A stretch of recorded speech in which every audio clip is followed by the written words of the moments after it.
Hi friends, welcome to nice academy. Today wonderful concept discussion చేద్దాం. Polynomial లో factors, zeros, roots find out చేయమని exam లో question అడుగుతాడు. దీనికి చాలా సింపుల్ గా షార్ట్ కట్ ట్రిక్ చేద్దాం. చూడండి, x² - x - 12 find the factors అంటాడు, ఫైండ్ ద జీరోస్ అంటాడు, ఫైండ్ ద రూట్స్ అంటాడు. అప్పుడు ఏం చేస్తారంటే చాలా మంది -12 ని మనము ఫ్యాక్టర్స్ ఫైండ్ అవుట్ చేస్తే -12 కి ఏం రాయొచ్చు మనం 3 4 12 రాయొచ్చు. 3 4 12 ఓకే. దీనికి మైనస్ పెట్టినా, దీనికి ప్లస్ పెట్టినా ఓకేనా.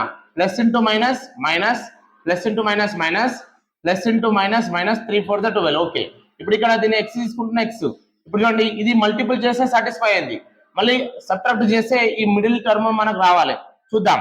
-4x నుంచి +3x సబ్ట్రాక్ట్ చేస్తే -4x నుంచి +3x పోతే -1x అంతే కదా. -4x నుంచి +3x తీసేస్తే -1x సాటిస్ఫై అయింది ఓకే. ఇప్పుడు ఏం చేయాలంటే మీరు ఇట్లా సాటిస్ఫై అయినప్పుడు ఈ రెండుటి మల్టిపుల్ చేస్తే ఇది రావాలి. ఇగో ప్లస్ ఇంటూ మైనస్ మైనస్, 3 4 12 ఇది సెట్ అయింది.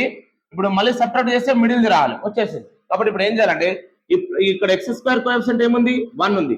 ఈ ఫస్ట్ నెంబర్ +3 ఉంది కదా, +3 కి +3 రాసి డివైడెడ్ బై 1 +3 అయితే సింబల్ చేంజ్ చేయాలి. ఇప్పుడు నెక్స్ట్ ఇంకోటి ఏముంది, -4 ఉంది. -4 రాసి డివైడెడ్ బై 1 రాయాలి.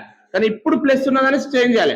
ప్లస్ సింబల్ చేంజ్ చేస్తే ఏమవుతుంది, ప్లస్ మైనస్ అవుతుంది. -3 -3/1 అంటే -3, 4/1 అంటే మైనస్ ఉన్నది ఏమవుతుంది, 4 అవుతుంది. ఆన్సర్ ఏమవుతుంది అంటే -3, 4 అవుతుంది. -3, 4 అనేది రూట్స్ అవుతాయి, ఆర్ ఫ్యాక్టర్స్ అవుతాయి. -3, 4 దేనికి ఉంది చూడండి, 3, 4 దీనికి లేదు. మైనస్ అనేది 4 కు ఉంది, ఇది కూడా కాదు.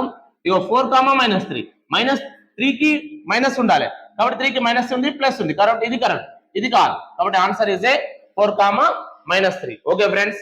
ఈ వీడియో నచ్చినట్లయితే మీ ఫ్రెండ్స్ కు షేర్ చేయండి, లైక్ చేయండి, సబ్స్క్రైబ్ చేయండి. Thank you so much.